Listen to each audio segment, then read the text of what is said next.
আসসালামু আলাইকুম বন্ধুরা, দেখতে পাচ্ছেন এখানে একটা ভাজি। দেখতে কিন্তু খুবই লোভনীয়, খেতেও কিন্তু খুবই দারুণ। এটা হলো ওল ভাজি। প্রথমত আমি ওলগুলোকে ছোট ছোট করে কেটে প্রেসার কুকারে সিদ্ধ করে নিয়েছি। দেখতে পাচ্ছেন এটা একদম সিদ্ধ হয়ে গিয়েছে।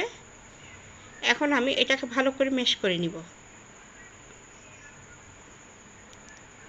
দেখতে পাচ্ছেন এটা সুন্দরভাবে কিন্তু আমি মাখিয়ে নিয়েছি। এখন আমি কড়াইতে চলে যাচ্ছি। আমি এখানে তেল দিয়ে দিলাম। তেলটা আপনাদের পছন্দ অনুযায়ী দিবেন। এর মধ্যে আমি 2-3টা ডাল, 3টা এলাচ এবং 1 টুকরো তেজপাতা দিয়ে দিব। একটা তেজপাতাকে কয়েক টুকরো করে নিয়েছি এবং পেঁয়াজ কুচি দিয়ে দিলাম। এটাকে ভালো করে নেড়েচেড়ে নিতে হবে। খেয়াল রাখবেন যাতে পুড়ে না যায়।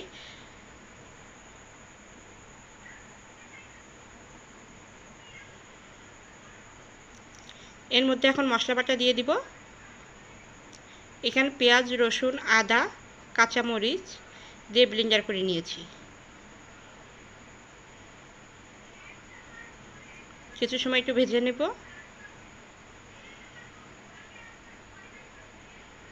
বেশ ভাজা হয়ে গিয়েছে। এর মধ্যে এখন আমি 2 টেবিল চা চামচ লবণ দিয়ে দিব।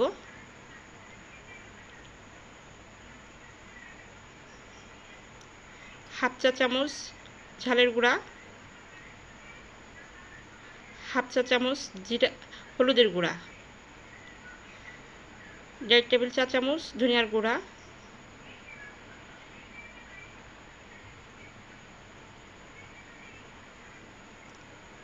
এবং এখানে আস্ত জিরা দিয়ে দিয়েছি।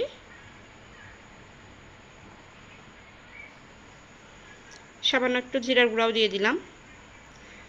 এটাকে ভালো করে নেড়েচেড়ে নিতে হবে। সামান্য পানি দিব যাতে মশলাটা পুড়ে না যায়।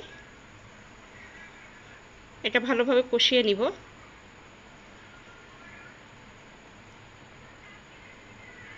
দেখতে পাচ্ছেন পানিটা শুকিয়ে গিয়েছে। এখন এর মধ্যে ম্যাশ করে রাখা ওলটা দিয়ে দিব। এভাবে একবার ওল ভাজি করে দেখবেন, খেতে কিন্তু অসাধারণ লাগে। যদি রান্নাটা ভালো লেগে থাকে অবশ্যই লাইক, কমেন্ট, শেয়ার করবেন। আমার চ্যানেলটাকে সাবস্ক্রাইব করে দেবেন। এটাকে লো জালে রেখে বারবার নেড়ে নিতে হবে। আমি কিন্তু এটা অনেকক্ষণ ভেজে নিয়েছি। দেখতে পাচ্ছেন বেশ এভাবে ভাজাটা হয়ে গিয়েছে।